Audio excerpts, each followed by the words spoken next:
Hi, welcome to High Growth with HTDC. I'm your host, Cindy Matsuki. This is where we talk about all things tech, entrepreneurship, innovation, and manufacturing, and there's so many awesome things going on in Hawaii.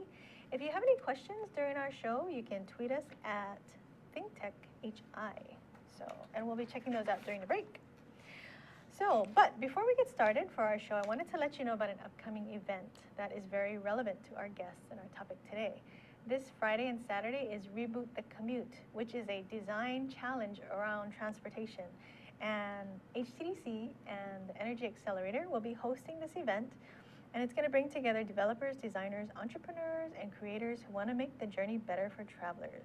Solutions and opportunities for smart applications that can help solve some of Hawaii's most pressing transportation problems are at the heart of this event, where teams will compete to take their idea to prototype.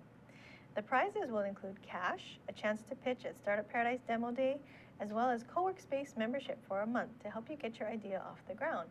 You'll also get some special consideration to enter the Energy Accelerator, their next cohort. So that's all good stuff. So for more information and registration, check out htdc.org. We have all the information there, and register soon because it's going to happen this Friday and Saturday, and it's going to be fun. So related to that, my guest today is Laura Davis, the IB CAS Coordinator at Mid-Pacific. Thank you so much for having us. Yeah, thank you for coming. So before we meet some of your students, and your students are working on transportation projects, which is all year long, yeah. That is awesome. And is it always transportation, or is there different My topics? co-teacher and I decided to focus on transportation for this year, and we'll be doing it for next year also. Oh, very good. So tell us a little bit about what your program is first.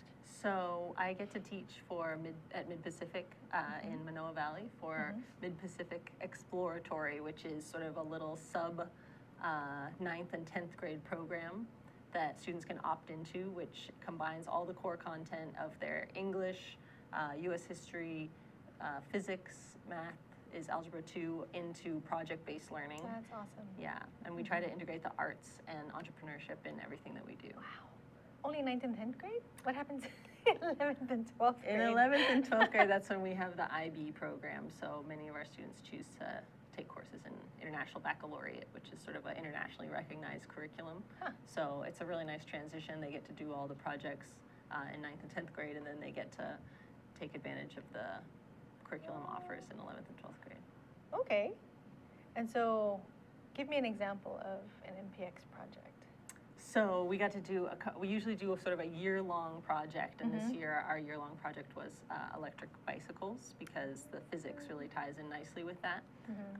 So I'll let the students talk about that. I'll think of some other projects that we or last year we did. The 9th grade curriculum, yeah, 9th grade curriculum focused on aquaponics and hydroponics and sort of food sustainability. So the students were working on building their own hydroponic kits, which they auctioned off, which was really great. And they did a whole cook-off with KCC. They learned how to cook. So that was food sustainability, was that 9th grade year. And then 10th grade, we were thinking about, okay, so say you got your food security figured out, how are you going to get around the island, which is something that so many of us struggle with. Wow. And so you mentioned you teach entrepreneurship. Do any of these go into actually sell their products? Yeah, do some students actually do that? So last year they definitely focused on, they had a silent auction where they auctioned off their kits, and then this year they auctioned off their electric bicycles.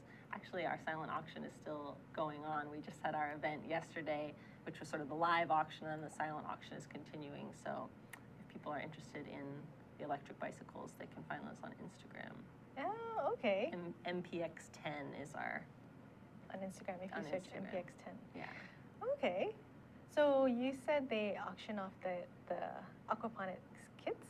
Do they go on to like try and produce those, or is it just that one time and then they move on to something else?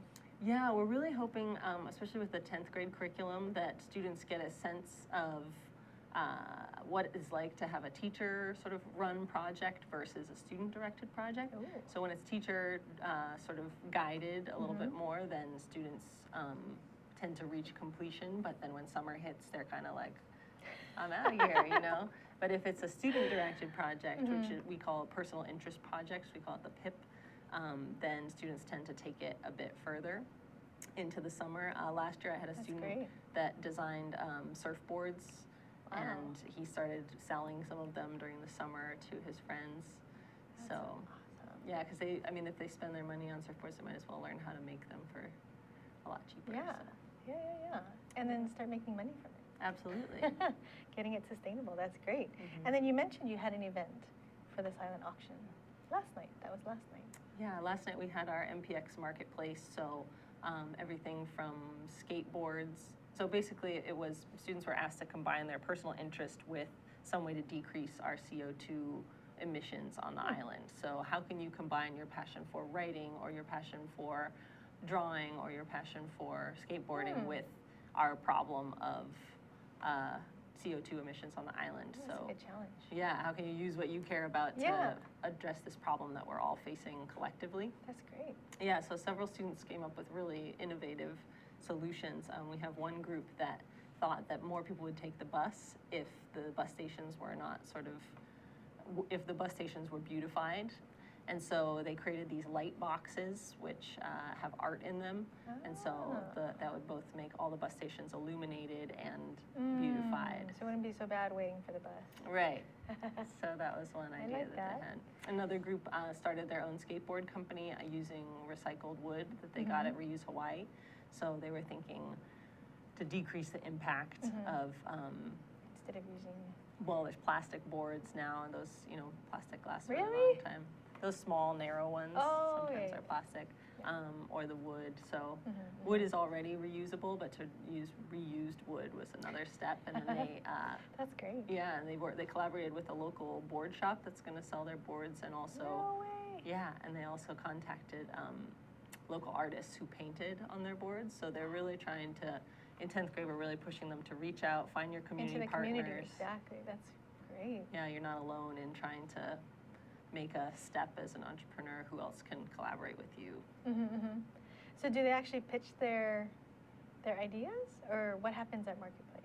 Do they do a presentation? Or, yeah, the Marketplace, so we were trying to think, my co-teacher and I, Mark Hines, we were really trying to think, okay, how can we give them an arena where they can voice their idea articulately to a group of people that would be interested. And other students are kind of the toughest critics of their ideas, we find, and so we want it to be on campus rather than at an off-campus event. So we set up, there's a courtyard sort of in the middle of our campus, Watasi Courtyard, and we set up tents and music, and everybody had a booth. And so as all the students sort of flooded out after school, they walked through the Marketplace, and our students had their own booth set up, gave their pitches, and yeah, it was really cool. That is cool. Do you invite industry in too? We had some community partners. We had Travis from Hawaii Bicycling League came through, and Peter, who teaches transportation at University of Hawaii, came through. So we've also worked extensively with K-Vibe. So so far we've been collaborating more with the nonprofit side. Oh, good. But it would be great to be working more with for-profit industries. Yeah. Yeah, I think that would be a good lesson on both sides. It'd be a win-win, I think. That sounds really interesting. Actually, some of the students are hoping to meet that for-profit side at Reboot the Commute on Friday. Yay, very good. And we'll have a lot of people there. We'll have Ben Trevino from Bike Share Hawaii. He's great. He is great. And also another expert we'll be bringing in is Aaron Landry, who is starting up Car2Go in Hawaii. Hasn't actually launched yet, but he's setting the groundwork. So it'll be really interesting, and I think it'd be a good experience for students to check that out. Yeah, Ben Trevino actually visited our class. They brought in 2 bikes that were touring the islands, and they came through our class, and the kids all took rides on them, and it was a nice way to introduce the concept. Are his electric bikes? No, the ones the 2 that they let us ride on were just regular pedal bikes. Oh, okay. I always think that if Hawaii were flatter, I mean, I love the mountains, but when you live up on the hill, biking is tough. It is. It's a little extra power comes in handy. Exactly. That is great. And how did you end up at Mid-Pacific teaching the Mpx program? There's a conference every year called the Schools of the Future Conference, and I attended that, and I saw some presentations from teachers in this program, and I thought, that's where it's at with education. I want to work there. Where were you before? I used to teach at Island Pacific Academy in Kapolei. Oh, great little school. Okay. Yeah. Okay. Is it a charter school? No, it's a independent school on the west side. Wow. Yeah.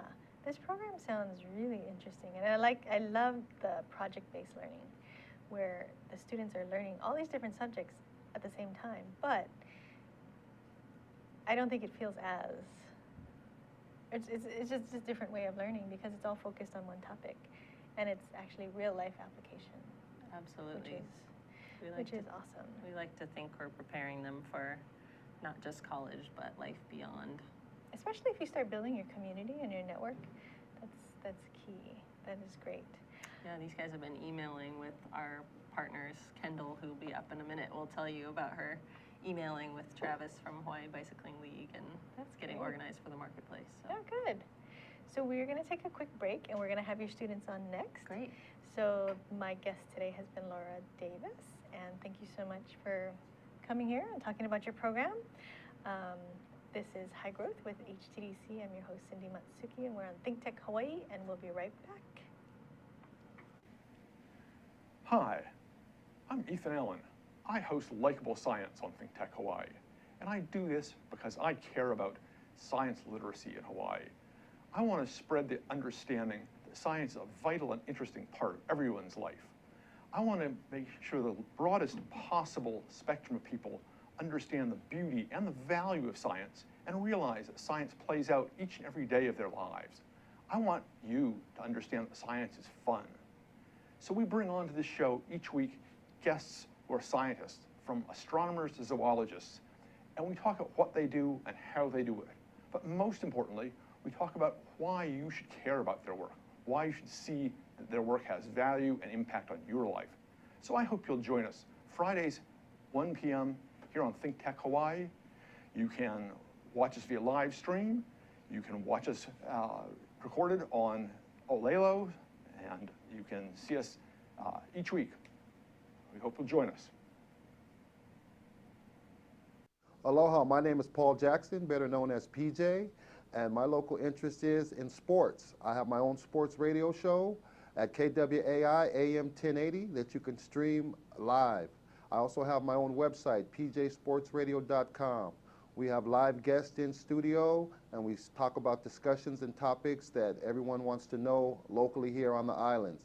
We cover everything from surfing to basketball to whatever's going on locally, sports-wise. We try to do our best and cover the topics in depth as much as we can. Once again, thank you for joining PJ here on Hawaii Sports Update. Mahalo. Hi, I'm Jay Fidel. That's Ted Ralston. You know, Ted is the host of Where the Road Leads. It shows every Friday from 4 to 5 p.m. It's about technology. It's about how people collaborating and solve problems with modern technology. It's where the road leads. We all know that. We should all be listening. Join us there, 4 to 5 p.m. every Friday. Now, what about that do you agree with? All of it. I knew he'd say that. Aloha.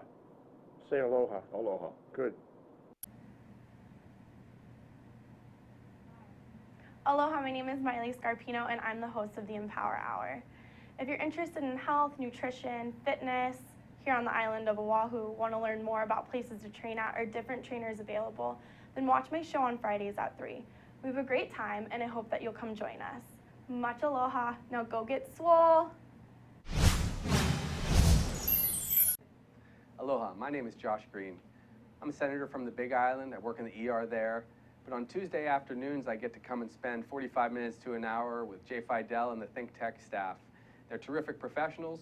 They help us to bring some of the leading cutting-edge topics here across our state to you. So you can join us at our show on healthcare in Hawaii to talk with leaders from across all the spectrum of health in our state, or you can join us for any other show where we talk about economic development or tourism or some really eclectic programs too. So really, we love to see you here on our show. Thanks for joining us and thanks for supporting us. Hi, welcome back. This is High Growth with HTDC. I'm your host, Cindy Matsuki. Today we are talking about all things transportation because we have an event coming up on Friday and Saturday, Reboot the Commute. It's going to be at Proto Hub, and it's all about solving transportation problems in Hawaii, and there are a lot. So there's a lot of opportunities. I wanted to let you guys know what's going on. One thing that's not going on is Wet Wear Wednesday. This month has been so action-packed. We are looking to look ahead to Wet Wear Wednesday in June. So please save the date, June 24th. We'll be featuring High Capacity, the Honolulu Makerspace at Holo Holo Bar and Grill. That's June 24th. This past weekend was Startup Week in Maui. Almost 80 residents and visitors participated in this event for entrepreneurs presented by Maui Economic Development Board and was held at Malcolm Center and HTDC's Maui Research and Technology Center in Kihei. First place went to Board Vote, a web app for team voting for nonprofit leaders. Second place went to Ticker, a social game for the stock market. And third place went to Waikapu Pickles, pickles for the people. Very cool. That sounded like an awesome event. So congratulations to everyone who participated. Thursday, May 28th, is the Hawaii Venture Capital Association Annual State of Venture Capital Industry Luncheon at the Pioneer Plaza, where a panel of VCs will discuss the latest developments both locally and nationally in venture capital. That's coming up on the 28th. Friday, May 29th is Startup Paradise Demo Day, featuring innovative companies from 3 of Hawaii's accelerator programs. This time, they're mixing it up. In addition to hearing the pitches from the Energy Accelerator, Blue Startups, and Accelerate UH's newest cohort, attendees will get to invest or vote for their own companies, their favorite companies. The company with the most investor dollars at the end of Demo Day wins. We'll also get to hear the pitches from the winning teams from the Reboot Commute event this weekend. For businesses and entrepreneurs who need some quick legal advice, every other Wednesday, HTDC offers free legal guidance in partnership with the Business Law Corps. You can sign up for a 30-minute appointment at the Manoa Innovation Center for free. Please visit htdc.org/legal to sign up. And lastly, calling all SBIR Phase 1 winners, actually Phase 2 this year too, which is exciting. HTDC offers the state's matching fund for up to 60% of your Phase 1 and Phase 2 awards. If that's you, please contact us at sbir@htdc.org. And there's one other thing that I wanted to mention that I don't have a graphic for, but it is very exciting. May 26th at the Manoa Innovation Center, JA, the Junior Achievement of Hawaii, is having their inaugural business competition, which is very cool. 8 student companies will be presenting what they've learned and their achieved performance, and that's going to be next week, Tuesday, at MIC from 5:30 to 7. So, on to our guests. With me, we have Kendall Murphy and Shane Wong, Mid-Pacific students. Hi. Hi. Yay, thanks for being here today. Thank you for having us. Yeah, I'm so excited to hear about your project. So you're in the Mpx program. Mm-hmm. And what grade are you in? I'm in 10th grade. I'm in 10th grade as well. Okay. And so your maybe give a brief explanation of what your project is. So with our project, our teachers presented us with starter kits to make electric bikes. After we spent a lot of time at K-Vibe, which is a nonprofit organization in Kalihi that works a lot with bikes. Mm-hmm. So we spent a lot of time there learning about bikes themselves and how to fix them, how to put them together. Nice. And we each group took home a bike, and then we were given boxes of kits to make electric bikes. Wow. And we set out in groups of 4 or 5, and we made electric bikes ourselves. So this is like a kit that you can just add on to a regular bike? Mm-hmm. Wow. That is, and it's custom, like, or is it just a standard? Everybody does the same thing, you just stick it on the bike? It's a standard kind of circuiting system, so you make a standard circuit, but each group chose to format it differently on the bike. So that was kind of up to us. Like for our bike, we decided to go with more of a rear motor on our bike. Mm-hmm. We didn't want to jeopardize the likelihood of the chain rubbing against our inner thigh and injuring us there. Ooh, And that's a also, good thought. also we decided to put the motor in the back so it would be more back heavy and it would be easier for us to turn and easier for the person who decided to purchase it to turn. Because I know when you hit a rock, right, you flip over the front. Mm-hmm. So would this help with that? I'm sure it would. Mm-hmm. Oh, very good. And so what is the goal, do you think? Like, how do you think this is going to impact transportation in Hawaii? For us, the goal was to kind of come up with another form of transportation. not many people really think of electric bikes as transportation. It's not the first thought in your mind. So we thought by making these, we could learn as a class ourselves a lot more about electric bikes. And also, if it worked out a lot for us, we could kind of carry it on further and get more of the community involved in electric bikes. So is it less pollution than, say, a moped? Or how does it compare? Like, what is the benefit of doing a bike versus a scooter? Well, there's one benefit now that since more bike lanes are being opened up, it allows more bikers to ride in those bike lanes. So if you were to purchase an electric bike, you'd be safer on the road. How fast can you go? At Mid-Pac, we haven't really Opened tested it up? out how fast it can go, but I'd say probably go up to 10, 15 miles per hour, and it'll get you somewhere pretty quick. Okay, so it's not like you're blazing in the bike lane. You're still Yeah. kind of... Unless you're going down a hill. But, Yeah. It's slower than a moped, but it would be definitely faster than a bike. Have you guys tried riding it up the hill to Mid-Pac? None of that. Not that nature. That Well, would be a little I've scary. tried riding it up hills in Mid-Pac, and it's been very, very successful because of our back heavy motor, so it allows it to have more torque in the back. Very cool. And that's, I'm sure that's physics, right? Mhm. What else did you guys cover? Like, what kind of topics did you cover? School topics, I guess. So within the electric bike project, we started out with a lot of research. So at the very, very beginning of the school year, we started out researching transportation as a whole. So we researched That's great. types of transportation, and then we went into comparing transportation. So if a bike is better than a car, and in what ways. So bikes are obviously healthier for you than driving in a car, or they're a lot more cost effective. And then we went kind of deeper into that, and we made a lot of infographics, which are like graphics to kind of show.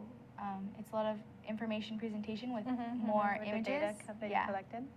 And then from there, we used a lot of our kind of humanities knowledge on that one. And then from that, we went into physics topics, and physics and math kind of went hand in hand in that. That's and great. then we actually went into making the bikes. Wow. What was the best part of the project? Probably finishing the bikes because the kits were very hard to work with unless we were super successful in it because one, this was made for, it was an electric bike kit, but it was usually supposed to be for scooters. So we had to, because we got it off this website called Electric Scooter Parts, and we had to manage our own bike, and we had to decide where to put everything. And yeah. That sounds like a lot of custom work. Yeah, it was a lot of kind of figuring it out. We definitely went through a lot of like wire because we would make something and it was too short, it was too long. So that was it was a lot of trial and error. So I would agree the best part was getting to see it Done. like watching, especially the first time, he was the first person to ride it, so watching him like ride it and it actually worked and he made it like up a hill. It was like, wow, we finally did it, you know, after all of this. That's awesome. That must have felt good. I'm not sure, do we have any pictures of the bike team? Okay. No. Well, we'll pass. I'm sure they look awesome. And you have a bike auction, right? But you said your bike sold.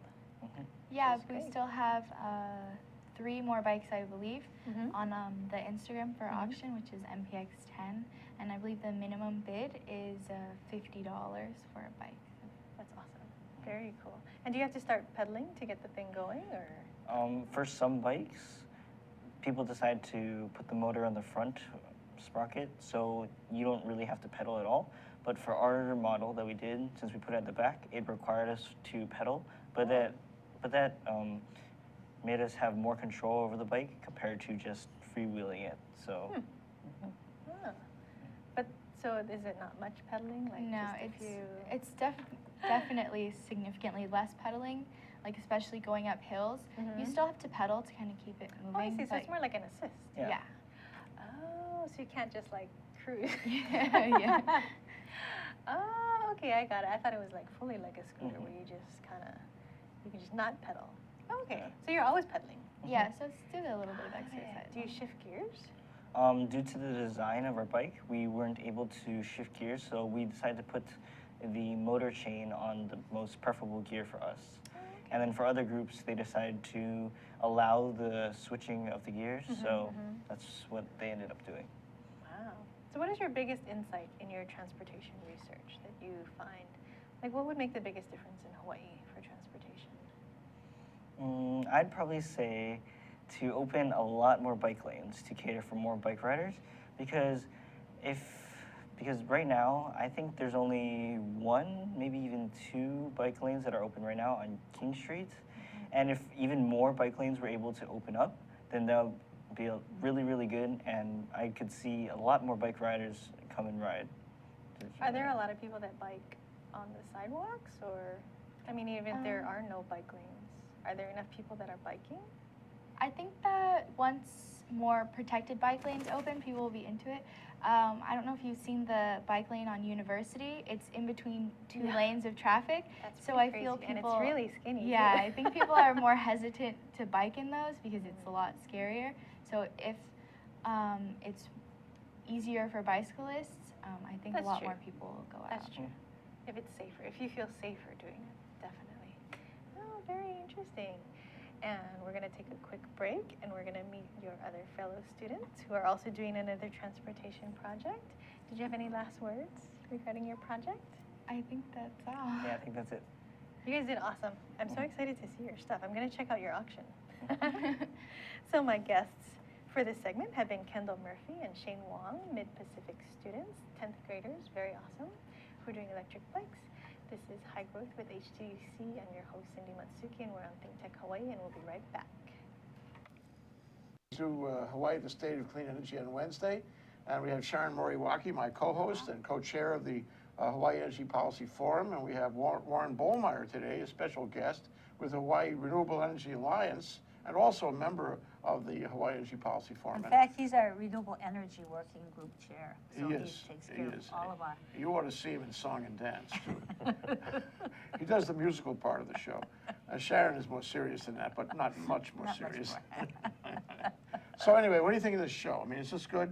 I think this is good. We hope it's good. We hope it attracts a lot more people than our forum, so that people can see what's going on in energy and clean energy, and call in, write in, tweet, Yeah, we want that. We want public engagement, civic engagement from everybody, because that's the only way we're going to get down the road on this, right, Warren?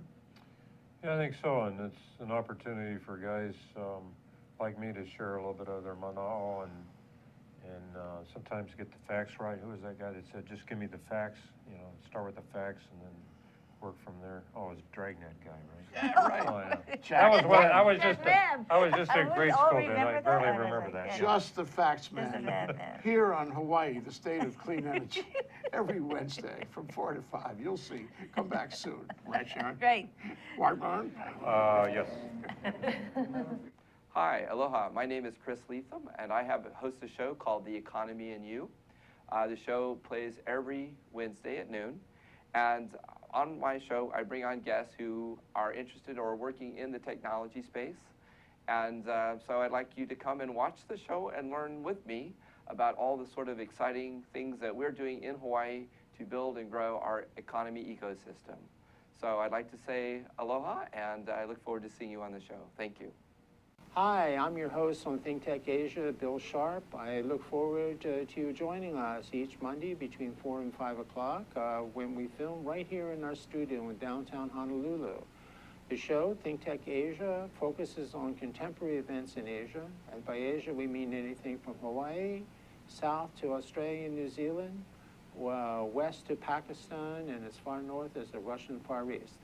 Clearly, this is one of the most economically dynamic centers of the world, and we bring you up to date on what's going on in a whole host of countries in this very vital region.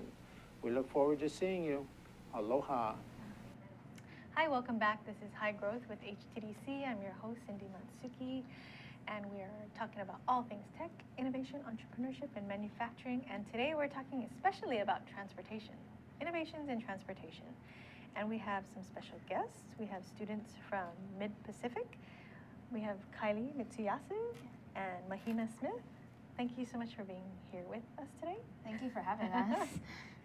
So you're part of Laura's Mpx program, but it sounds like this is like something that you took on top of your regular work? Why? Well, the way Mpx is designed is instead of taking tests, we have projects. So at the end of the year, most students would have like a final test to do to prove that you learned whatever you had to learn throughout the semester. But we had a project, so our final project was the PIP, or the Personal Interest Project. Oh, yeah. Cool. And so that was just on top of our year-long project that we always have. Wow. And so tell me a little bit about your project. So this year we were proposed the question, how do people transport themselves sustainably in Hawaii? And from our research, we found that most people don't, because we use cars here, and we're the third worst. We have the third worst traffic in the nation. So I believe that. Our group, we had to ask ourselves, how do we solve this problem? And we wanted to make the bus system more attractive to people. And what do people like nowadays? They like Wi-Fi. So we wanted to put Wi-Fi on buses. That is a great idea. That is a great idea. And how did you come up with that research? Like, how did you come up with the idea? Well, actually, originally this was just my project because Personal Interest Project, and then Mahina and my other group member Leo joined in after. But so I had a really hard time finding a project that had a personal interest to me. So, what happened was I was talking to my dad about it, and he's like, "Do you like taking the bus?" I was like, "No," and he's like, "Do you "Why?" catch the bus? Yeah, sometimes I have to because just situations don't work out well. So my dad's like, "Do you like taking the bus?" And I'm like, "No, I don't." And he's like, "Do you like Starbucks?" And he's like, and I'm like, "Yes, yes, of course." And so he's like, "What does Starbucks have that the bus doesn't have?" And I was like, "Coffee." And he's like, "Besides that," and he's like, I said, "Wi-Fi." And he's like, "That's right, Starbucks doesn't have Wi-Fi." And so, or Starbucks does have Wi-Fi, the bus doesn't have Wi-Fi, sorry. And so from that, the idea just kind of grew to where we are now. To where are you now? Like, what is how did your project evolve? So first and foremost, we had to contact certain people from different companies. So first, I contacted Time Warner Cable, and I spoke to one of their representatives. And so from that, I understood how Wi-Fi would work on a moving object. And so from the knowledge I gained, I tried to figure out what questions I could ask the bus companies to see if they were overlapping. So some questions were like, where are the hotspots that Time Warner Cable has, and does that correspond to where the bus routes would be? Because the way that the idea of it is the bus would have a router, and then the router would connect to individual hotspots along the side of the road. That's kind of cool. Yeah. And Very then good. after that, we started to work on actually writing the proposal. And so the proposal just kind of talked about everything we researched, from talking to different people at different companies to figuring out what our survey said. We took a survey. Good, very good. Our survey was based off of mainly Mid-Pacific, so we sent it out to the faculty and to the students, and it asked questions like, do you take the bus normally? How many hours do you spend commuting? Would you take the bus if it had Wi-Fi? What your age group? It had all of these different questions, and from that we figured out different things that Mahina actually wrote the proposal for. And so what was the conclusion from the survey? We found that 53% of our surveyors, or people who took our survey, said that they would be more likely to take a bus with Wi-Fi than without it. We did have our age groups were a little swayed since it was a school. We had a lot more people ages 11 through 19 than we had older. And they were more likely to say that they would rather have a bus with Wi-Fi. So if the bus had Wi-Fi, they would take the bus? Yes. Versus some other mode of transportation? Yes. Wow. That is impressive. I guess you could do homework on the bus. Yeah. Versus, I guess you can still kind of do homework. Very cool. And so, what did you learn overall? I mean, aside, I guess, so you learned about Wi-Fi, how that works. what other things were insightful to you from this project? Yeah, okay. Do you want to talk about the math involved? Oh, the math was, so a part of our PIP project is that we have to meet certain requirements of every curriculum subject we have. So we have to do history, English, math, science, and art. Wow. So our project, the way we designed it was our proposal would cover the English. Our science would be the carbon dioxide effects that it has on our bodies and everything. And our math was to figure out how much carbon dioxide how many less tons of carbon dioxide or pounds we would have if we took the bus versus taking the cars. And so history was, we researched different cities around the mainland that had Wi-Fi on buses. And so what we found for the math part, at least, what we did was we looked at the amount of grams per mile each car would give out, and doing a lot of math steps, we basically came down, because it's really confusing, but we basically came down to, we would spend 2.6 million tons. So the total amount of people that said yes in our survey was 274. Wow. So we took the number of people that said they would be more likely to take the bus if they had Wi-Fi, and times... So assuming they drove a car. Yeah, assuming they drove a car, which they did. That was a question on our survey. Yeah, one of our questions was, what was your mode of transportation? So we took that number and times it by the number of cars, of pounds per car, and so we came out with how many pounds of all of those cars combined it. And so oh, we have some graphs. Yeah, we have some graphs. And so what we found was that it was 2.6 million tons, or pounds, sorry. But if the same amount of people were to ride buses, they would fit on 6 buses, and those 6 buses would give off less than 1 million pounds. Wow. So that's a big difference. Yeah. Yeah, we found that we would save 1,638,242 oh my God. pounds, which is also equal to about 500 adult male hippopotami. We thought knowing random facts about the equivalence would be interesting and entertaining. So we... How many hippos? 500 adult male hippopotami. Wow, and they're... Or that's they're also big. about 68 households, the amount that they would produce of CO2 in a year. Wow. So what was your total survey population? I think it was nearly 400 people. Oh, okay, that's great.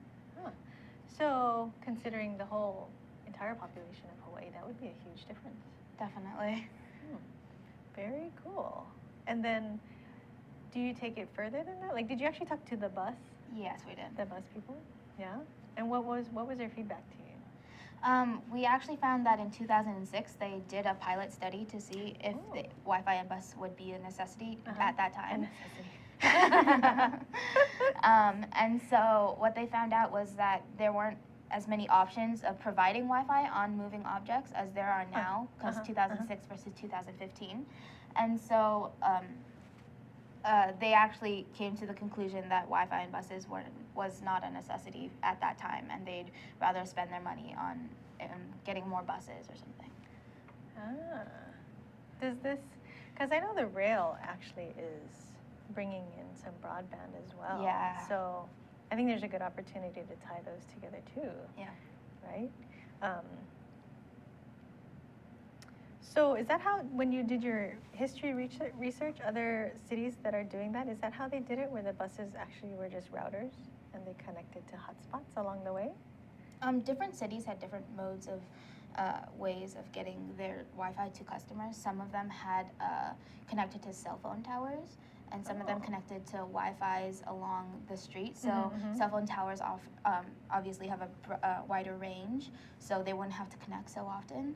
But the way I only talked to Time Warner Cable, so that's what I found. Yeah. That's really interesting. I was